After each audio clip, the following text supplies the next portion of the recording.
Hey, Phương Ngồi Dấp, hello anh em. Nay mình mới lên cặp cùm nên là thấy cũng đẹp đẹp. Review cho anh em xem. Nếu mà ai thích thì lên. Mình xin giới thiệu đây là cùm Basic nha.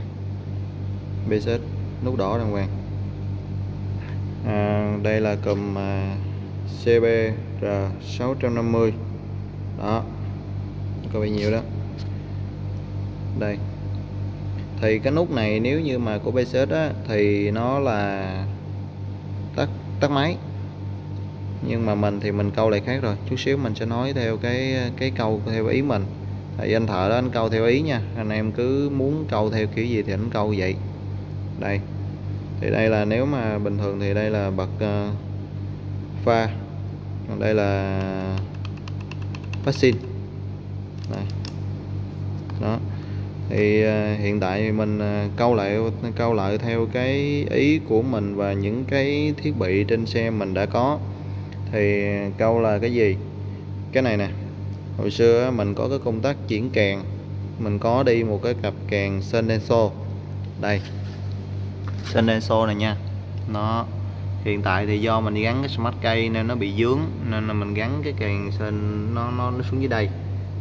Đó, nó ló này nè, và một cái nó nằm ở đây. Mấy kèn xe hơi thì phải là 2 cái nha anh em, thì nó mới kêu nó mới hay.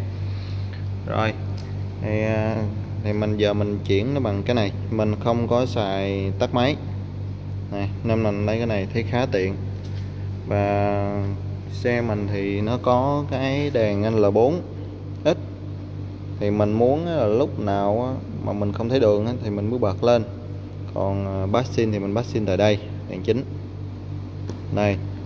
Thì nút nó chức năng đây, cái này nè, cái này là mình cho cái L4X này nó bật vô là L4X sáng.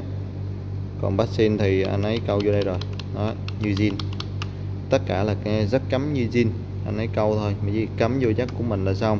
Nếu cái dây nào thiếu thì anh ấy sẽ móc ra và anh ấy bấm chung vô, chứ không có cắt dây, tuốt dây để mà quấn băng keo gì hết nha. Tuyệt đối làm xe đừng nên quấn băng keo, tại quấn băng keo thì nó sẽ dễ xúc và hư.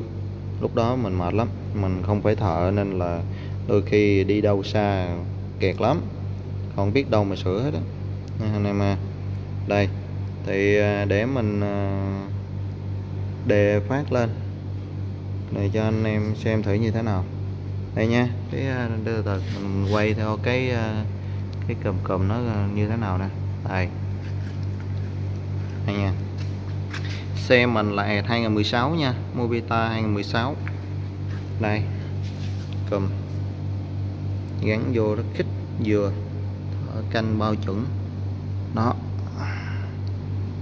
Rồi quên cái nút này, thì cái nút này bật đèn cho đèn chính thôi, không có gì đó, chẳng qua nó bự cho bá thôi.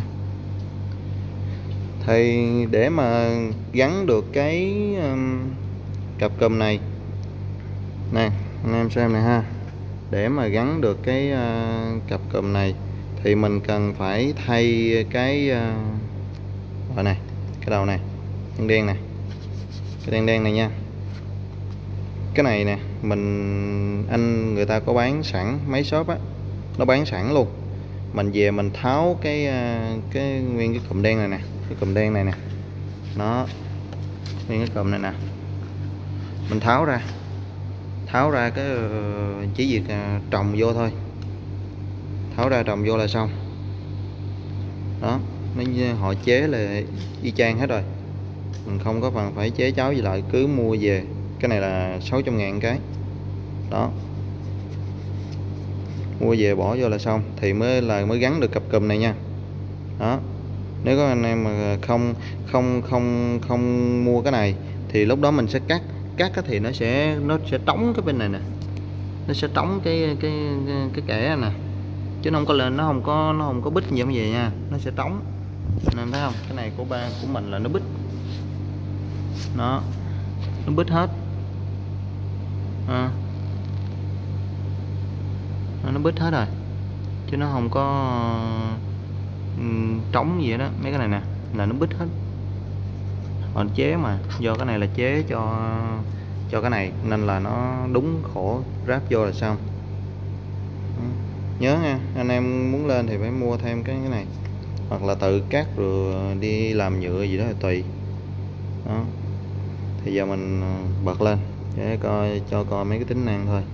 Nghiến như zin thấy mình thấy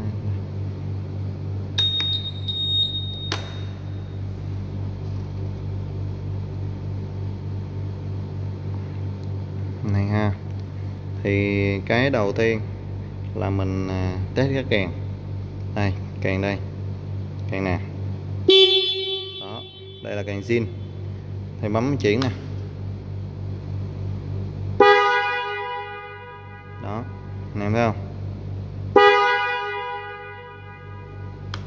đây zin lại rồi. Thì còn đèn L4 nè, này nha, L4X nè, đó bấm vô nè, mình bấm vô nè, nè này, đó đèn L4X rồi. Chưa đè máy nên là đâu có bấm đèn pha được, mình phải đè máy. Đây nè, bấm nó đèn nè, đèn chính nè, cái đây là đèn chính nha, đó đèn chính của mình nè,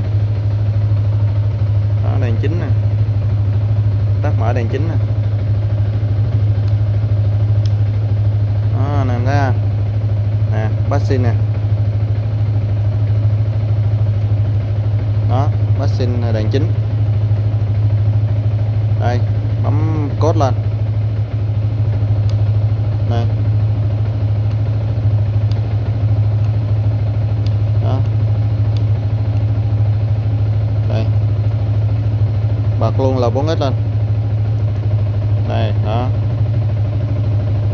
bật vô luôn đây, đó.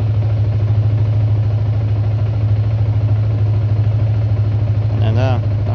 Mình thấy nó khá tiện mà nó gọn nữa, mà nó cũng ngộ ngộ. Do mình khoái cái kiểu gì mà nó hơi ngộ ngộ á, thì mình chơi nên là mình thay cái đầu này vô.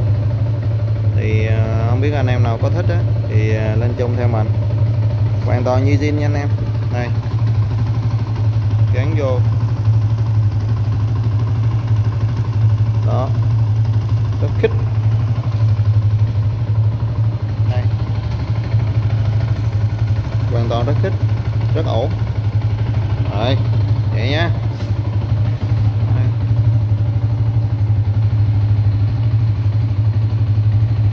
Ok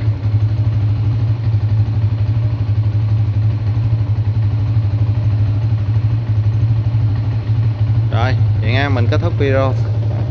Bye bye anh em. Anh em nào cảm thấy thích cho mình một like nha. Rồi